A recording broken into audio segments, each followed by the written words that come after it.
कि सारी social media giants, सारी ग्लोबल कंपनीज, सारी कंट्रीज आज रात को बहुत गौर से, बहुत ध्यान से डोनाल्ड ट्रंप की बातें सुनेंगे जो कि यूएस कांग्रेस को एड्रेस करने वाले हैं। ना यहाँ पे बड़े सारे कयास लगाए जा रहे हैं। पहले ही डोनाल्ड ट्रंप ने व्लादिमीर ज़ेलेंस्की की बेइज्जती करने के बाद जीरो यूक्रेनियन एड ये अनाउंस कर दिया। बट आज रात को एक बहुत मेजर टेक्टोनिक चेंज आने वाला है अमेरिका और यूरोप की हिस्ट्री में। मतलब आज डोनाल्ड ट्रंप मोस्ट पॉसिबली, और सारी रूमर्स जो कि ट्रंप मागा सपोर्टर्स के सोर्स से आ रही है, कुछ लोग स्पेक्यूलेट कर रहे हैं, बट मेजॉरिटी ऑफ स्पेक्यूलेशन और मेजॉरिटी ऑफ चैटर वो सिर्फ एक चीज क्लियरली बता रहा है कि भाई अमेरिका आज यूएस कांग्रेस के सामने दुनिया के लिए एक अनाउंसमेंट आज रात को करने वाला है, मतलब इंडियन टाइम के हिसाब से, कि भाई वी आर एग्जिटिंग नाटो।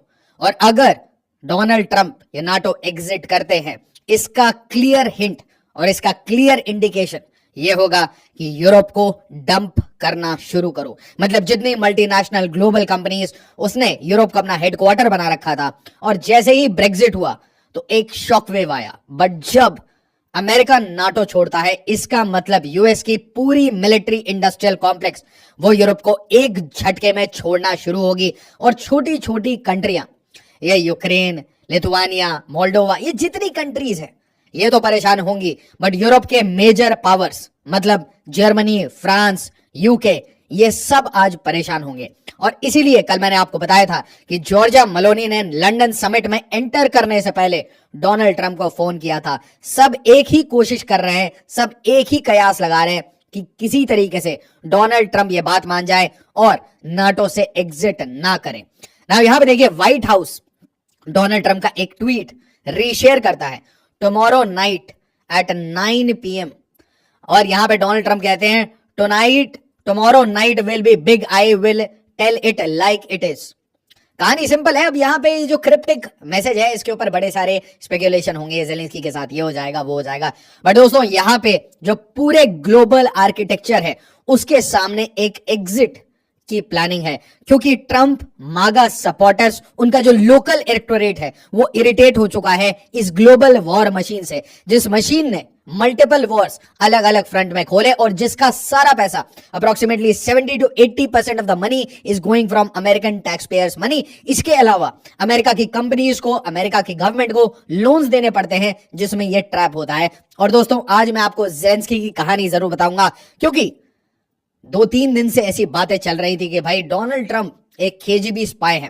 तो आपको कहानी बिल्कुल तभी समझ आएगी जब आप पॉलिटिक्स, लोगों की किस साइड लीनिंग्स है वो क्लियरली समझ पाएंगे ना। ये तो बात आपको समझ आ गई कि tonight will be big, but इससे पहले सब कुछ पहले बोल दिया जा चुका है। इलॉन मस्क ने डिक्लेयर किया कि भाई NATO, United nation, world bank, IMF, हर चीज से एग्जिट करने की जरूरत है। अमेरिका अपने ही सिस्टम में ट्रैप हो गया है।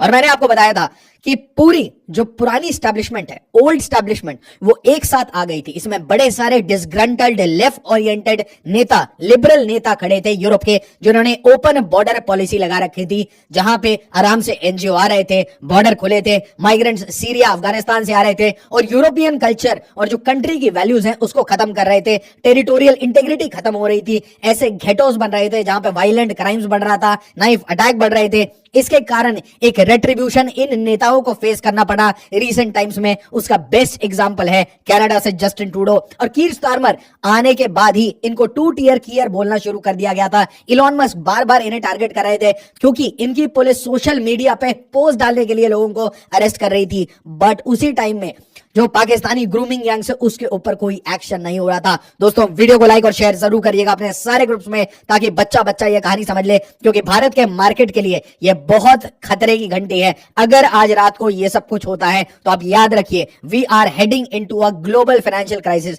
किसी भी तरीके से अगर ये स्प्रेड हो गया, मतलब सबसे पहले क्या होगा, एक अनाउंसमेंट आएगी, अनाउंसमेंट के बाद सबसे पहला इंपैक्ट पड़ेगा यूरोप पे, उसके बाद जितनी कंपनीज जिसके यूरोपियन इंटरेस्ट है उन पे। इसका मतलब यूरोप में बीमारी फैलेगी, जर्मनी, फ्रांस, सारे जो स्टॉक मार्केट्स हैं और इनकी जो कंपनीज हैं उसके ऊपर हिट आएगा। और नेचुरल सी बात है, इनकी सब्सिडरी और इनके इंटरेस्ट और फॉरेन इंस्टीट्यूशनल इन्वेस्टर्स ये दुनिया भर में जहां भी इन्होंने पैसा लगा रखा है ये पुल आउट करना शुरू करेंगे, जो कि भारत में ऑलरेडी चल रहा है। और इसके बाद ये पैसा वापस अमेरिका जाएगा और डॉलर को स्ट्रेंथन किया जाएगा। अमेरिका में वही make America great again, invest in America, make America the greatest country of the universe, the most capable army of the world. तो ये सारा इनका जो एजेंडा चल रहा है, ये सब कुछ कहीं ना कहीं जेलेंस्की की इस मीटिंग ने फिक्स कर दिया। नाउ अब ये बहुत इंपॉर्टेंट कयास लगाए जा रहे हैं कि जेलेंस्की को एक एजेंडा के साथ भेजा गया था। पहले ही पता था यूरोप के लेफ्ट ओरिएंटेड नेताओं को कि भाई हम एक समिट करेंगे। समिट से पहले जेलेंस्की को भेजा गया था डोनाल्ड ट्रंप के पास कि भाई आप जाइए और जाने के बाद आप वहां पे किसी भी तरीके से नेगोशिएट करिए कि ट्रंप आपको 2-3 महीने का और टाइम दे दे, थोड़े पैसे और दे दे, और जो बाकी पैसा होगा, बाकी टाइम होगा, वो हम बाय आउट कर लेंगे। अगर ट्रंप इसके ऊपर अग्री नहीं करते तो आप वापस आइएगा, हम आपकी जगह, मतलब फ्रांस, यूके, ये मिलके आपकी जगह नेगोशिएट करेगा डोनाल्ड ट्रंप से। और ये कहीं ना कहीं इंफॉर्मेशन डोनाल्ड ट्रंप की इंटेलिजेंस को ऑलरेडी लग चुकी थी कि यहां पे, क्योंकि नेचुरल सी बात है अमेरिका है, अमेरिका के प्रेसिडेंट के पास किस लीडर का इनपुट नहीं रहता कि कौन सा लीडर कौन सी छोटी मोटी पॉलिटिकल गेम्स कर रहा है। यूरोप के एक एक लीडर को, पर्टिकुलरली लेफ्ट ओरिएंटेड नेता को, और उनका सबसे बड़ा मुखिया आज के डेट में कीयर स्टारमर और इमानुएल मैक्रोन, इसके ऊपर ट्रंप, इलॉन मस्क की कड़ी निगरानी रहती है, इनके इंटेलिजेंस चीफ्स की कड़ी निगरानी रहती है। तो अगर बेसिक इनपुट भी मिला होगा तो ये तो पता चल चुका होगा कि जेलेंस्की के साथ बैक चैनल क्या क्या बातें चल रही हैं, क्या प्लान है। और इसीलिए आपने देखा कि उस पूरे 50 मिनट के प्रेशर में बहुत पेशेंटली डोनाल्ड ट्रंप वेट करते रहे until and unless JD Vance ने क्लियरली बोला व्हाइट हाउस में आके आप अमेरिकन प्रेसिडेंट की बेइज्जती करने का सोच रहे हो। और मैं आपको यही बता चुका हूं यूनुस के बारे में। यूनुस ने इसी तरीके से हिलरी क्लिंटन को फंड किया था और इसलिए यूनुस को कभी माफ नहीं करेगा डोनाल्ड ट्रंप, जिस तरीके से जेलेंस्की को अब कभी माफ नहीं कर सकता डोनाल्ड ट्रंप। कोई कुछ भी कह ले, नाटो का चीफ कुछ भी कह ले कि जाके बात कर लो, you are talking about the president of United States of America. और यहां पे देखिए ट्रंप स्लैम्स जेलेंस्की को जैसे ही पता चलता है यूरोप उसके पीछे खड़ा है, उसके लेफ्ट ओरिएंटेड सारे नेता, ये ओपन डोर, ग्लोबल वॉर्स वाली पॉलिसी लगाने वाले सो कॉल्ड, है ना, हमारे जो मैं क्या कहूं, इनका नाम लेता हूं तो बुरा मान जाते हैं, बट यहां देखिए ट्रंप स्लैम्स जेलेंस्की, क्योंकि जेलेंस्की का सिर्फ एक प्लान था कि भाई वॉर को खींचो, वॉर को खींचते रहो, इस वॉर मशीन से पैसे कमाओ। और आज आपको मैं पूरी कहानी बताऊंगा। सोचिए लंदन समिट में ये बातें हो रही थी कि भाई रशिया सरेंडर करेगा और एक्सेप्ट करेगा पूरा ब्लेम, व्लादिमीर पुतिन सरेंडर करेंगे और कहेंगे कि भाई सारी गलती मेरी है, Russia returns all territories, Crimea तो भूल ही जाइए, बाकी टेरिटरीज भी रिटर्न करना है। उसके बाद रशिया पेज यूक्रेन $500 बिलियन। ऐसा लगता है ये वॉर करके जेलेंस्की सिर्फ पैसे कमाना चाहता है, कभी अमेरिका से कभी रशिया से। उसके बाद Putin steps down and tried for war crimes, west takes over west Russian Federation. ये सारे इनके गजब प्लान चल रहे थे कि जितना एरिया रशियन फेडरेशन ने कब्जा कर रखा है उसको बफर जोन बना देंगे और वेस्ट यहां पे कहीं ना कहीं नाटो फोर्सेस डिप्लॉय करेगा और इसी के साथ नाटो में इंटीग्रेशन आ जाएगी। किसकी? यूक्रेन की, जो सबसे बड़ा एम्बिशन है यूक्रेन का। और मैं आपको वीडियो के एंड में ये रियल कहानी बताऊंगा कैसे ये एक एम्बेजलमेंट ऑपरेशन था। और मैं आपको ऐसी कहानी तभी बता सकता हूं जब आप वीडियो को लाइक और शेयर किया करिए, ताकि ये कहानी बच्चों तक पहुंचे, वरना ऐसी कहानियां दब जाती है। अब इसके बीच में इनका एक दूसरा टूल किट एक्सपोज होता है। 2 टूल किट पैरेलली चल रहे थे। एक टूल किट जहां पे व्लादिमीर जेलेंस्की ने थैंक यू बोलना शुरू किया और तुरंत उसके ऊपर रिप्लाईज आने लगे यही left oriented leaders of Europe के। और याद रखिए ये इकोसिस्टम में ग्लोबली काम करते हैं, जिसमें एनजीओ भी काम करते हैं। भारत में भी कुछ एनजीओ ऐसे ही फंसे थे, कमेंट में जरूर बताइएगा। इन सब का नेटवर्क ग्लोबल नेटवर्क है और इसके ऊपर भारत की ruling party Bharatiya Janata party ने भी एक मैसिव एक्सपोजर किया है भारत के पार्लियामेंट के सामने। तो ये सारे एनजीओ, सारे नाम इसमें एसोसिएटेड है ना। इसके बाद एक नई कहानी आती है कि भाई ये केजीबी का स्पाई है डोनाल्ड ट्रंप। क्यों भाई? डोनाल्ड ट्रंप को डिमोरलाइज करना है उसी के लोगों के सामने। बट ट्रंप ठहरा ढीठ आदमी, बहुत बदतमीजी से डील करना शुरू कर चुका है। यहां देखिए इसका एक कहीं हिडन रिप्लाई आता है, we should spend less time worrying about Putin and more time worrying about migrant rape gangs. किसके बारे में बोला जा रहा है? Keir Starmer, drug lords. इसके बारे में व्लादिमीर जेलेंस्की। ये देखिए murders, mental institutions entering our country. और बात हो रही है सिर्फ यूरोप की, मतलब वेस्टर्न यूरोप पे डायरेक्ट हिट किया जा रहा है कि जितना गेम लंदन समिट में किया सबको मैं तोड़ के रख दूंगा। जेडी वांस कहते हैं hope is not a strategy to bring peace. सबको क्लियरली समझ आ गया कि व्लादिमीर जेलेंस्की यहां पे पीस करने आया ही नहीं था। इंपैक्ट समझिए ये जितने आपको डिप्लॉयमेंट्स दिखे थे, जितने बेसेस बनाए अमेरिका ने, वो बेसेस को ताला लगा के अमेरिका सीधा एग्जिट करेगा, सीधा कि भाई हम अपने फोर्सेस मिनिमल पे रखेंगे, अपने सारे फाइटर जेट्स, सारी मिसाइल बैटरीज सबको वापस खींचना शुरू करेंगे। और आप सोचिए पूरी वेस्टर्न यूरोप की सिक्योरिटी किसके हाथ में है? अमेरिका में। और अमेरिका कह रहा है कि भाई आप हमें पैसे नहीं देते। पिछले बार भी ट्रम्प ने कहा था पे मोर पे मोर। कोई पे नहीं करना चाहता, कोई पैसे नहीं निकालना चाहता। इनफैक्ट सब चाहते हैं कि डोनाल्ड ट्रंप, अमेरिका वो एक वॉर में फंसा रहे और वॉर में फंस के यूरोप के ये सारे लेफ्ट ओरिएंटेड लीडर्स ये पावर में बने रहे और एक एम्बेजलमेंट का ऑपरेशन चलता रहे। और इसी एम्बेजलमेंट के पीछे डोनाल्ड ट्रंप और ये पूरा जो डोज है ना, इलॉन मस्क का, जो डेटा क्रंचिंग कर रहा है, सारा डेटा, वो पैसे जो पेंटागन से मिसिंग हुए थे वो कहां गए, ये इतनी सारी एजेंसीज कैसे चल रही थी, ये यूएसएड क्या था, ये नेशनल एंडाउमेंट फॉर डेमोक्रेसी क्या था, हर एक पेनी के ऊपर अब हिसाब मांगा जा रहा है। कहां ये आपने पोलैंड, हंगरी, रोमानिया, यहाँ पे आप एग्जैक्टली जाके क्या कर रहे थे?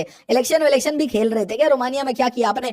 उसी टाइम में Trump calls out Europe, spent more on Russian oil. Europe को, मतलब सोचिए, लड़ाई किसने ली? Vladimir Zelensky.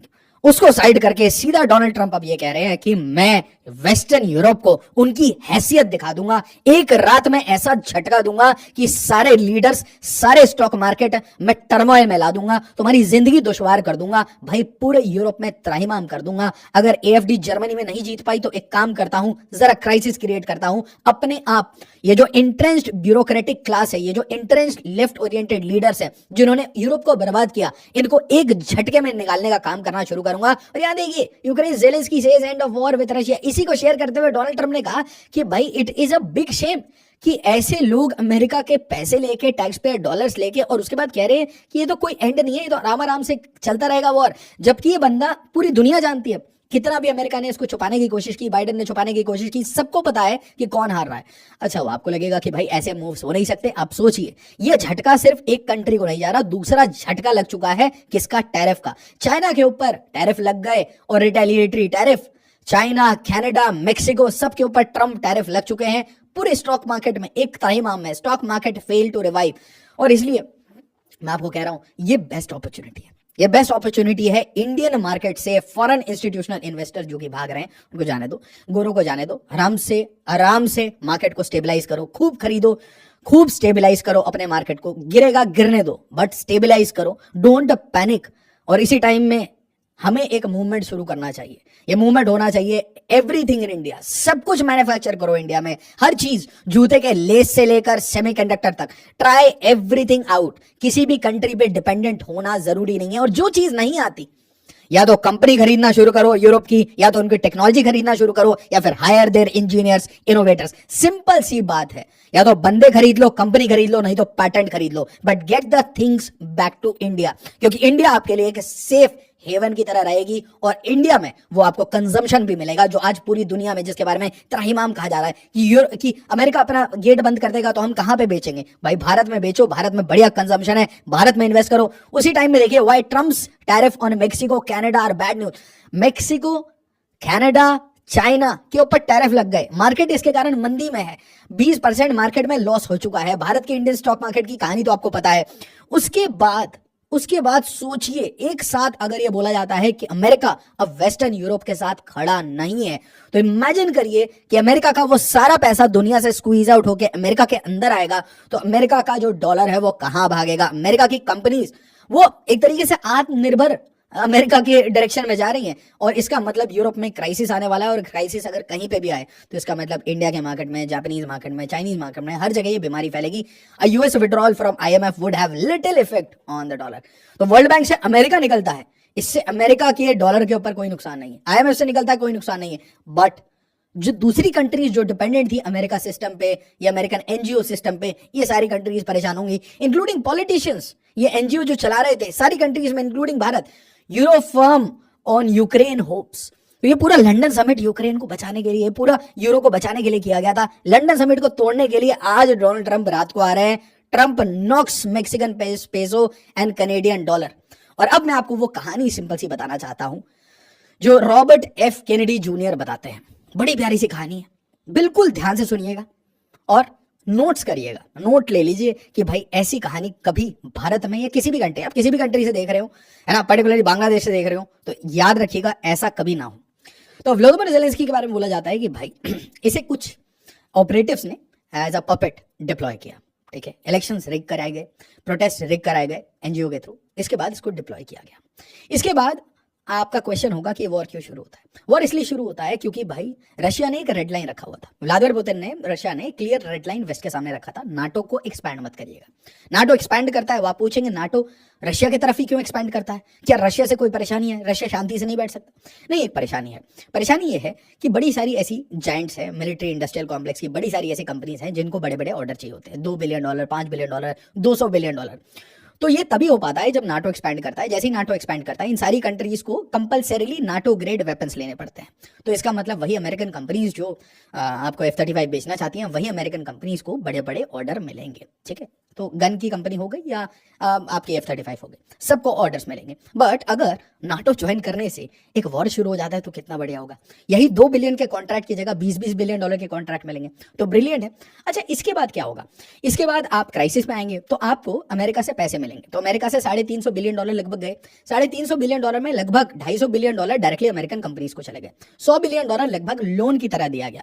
ये जो लोन होता है इसके कंडीशंस होते हैं। कंडीशन बड़े सिंपल हैं कि पहले तो आपको अपनी कंट्री में लिबरलाइजेशन, प्राइवेटाइजेशन, ग्लोबलाइजेशन करना पड़ेगा। मतलब जैसे भारत में क्राइसिस हुआ था, उसके बाद LPG रिफॉर्म्स आए थे, ब्यूटीफुल इकोनॉमिक रिफॉर्म्स, उसी तरीके से इकोनॉमिक रिफॉर्म्स यूक्रेन में आएंगे। अब ये जो यूक्रेन में इकोनॉमिक रिफॉर्म्स आएंगे, इसमें बस एक एक्स्ट्रा काम होगा कि भाई आप अपनी जितनी कंपनीज हैं, domestic companies, state oriented companies, उनको आप बेचना शुरू करेंगे सस्ते में। मतलब $1 की जगह उसका प्राइस ₹1 लगा लेंगे, सिंपल सी बात है। तो सस्ते में कौन खरीदेगा? वापस से वही बड़ी बड़ी कंपनी। अच्छा, अब जिन कंपनीज की मैं बात कर रहा हूं, इन सब के जो मेजॉरिटी स्टेक्स हैं, या मैं कहूं कि इन सारी कंपनीज में एक कंपनी का ओवर आर्किंग इन्फ्लुएंस है। उस कंपनी का नाम है, बताइए कमेंट में, आप बताइएगा। नाउ लैरी फिंक सबसे पावरफुल आदमी। तो इनको जब भी नाटो एक्सपैंड होता है, वॉर शुरू होता है, तो सारी कंपनीज कमाती हैं। इसके बाद जब आप ये लोन नहीं दे पाते या यूक्रेन को लोन चाहिए, तो इसके लिए अमेरिका ऐसे कंडीशन लगा देता है कि आपको कुछ कुछ चीजें गिरवी रखनी पड़ेंगी। तो क्या गिरवी रखेंगे? Agricultural lands. एग्रीकल्चरल लैंड्स जब आप गिरवी रखेंगे तो इतनी फर्टाइल एग्रीकल्चरल लैंड्स कौन लेना चाहता है? Monsanto, DuPont. और ये सारी जब कहानी हो जाती है तो इनके भी मेजॉरिटी स्टेक होल्डर कौन है? Larry Fink. तो एंड में ये सब कुछ एक ग्लोबल वॉर मशीन की तरह चल रहा है। और इस एजेंडा को पुश करने के लिए आपने क्या कर रखा है? बड़े आदमी ने, एक बड़ी मल्टीनेशनल कंपनी ने, एक एसेट मैनेजमेंट कंपनी ने को सिंपल से क्या करना है? कुछ ब्यूरोक्रेट्स को, कुछ जनरल्स को पैसे देके रखना है कि बस आप वॉर लगवाते रहिए, हमारा काम होता रहेगा। ये थी व्लादिमीर ज़ेलेंस्की की कहानी। ये मैंने नहीं बताया, ये कहानी है रॉबर्ट F कैनेडी जूनियर की, जो कि ट्रंप के कैबिनेट के मेंबर हैं, ट्रंप सपोर्टर हैं। पहले डेमोक्रेट थे, अब रिपब्लिकन है। वीडियो को लाइक, शेयर और सब्सक्राइब जरूर करिए।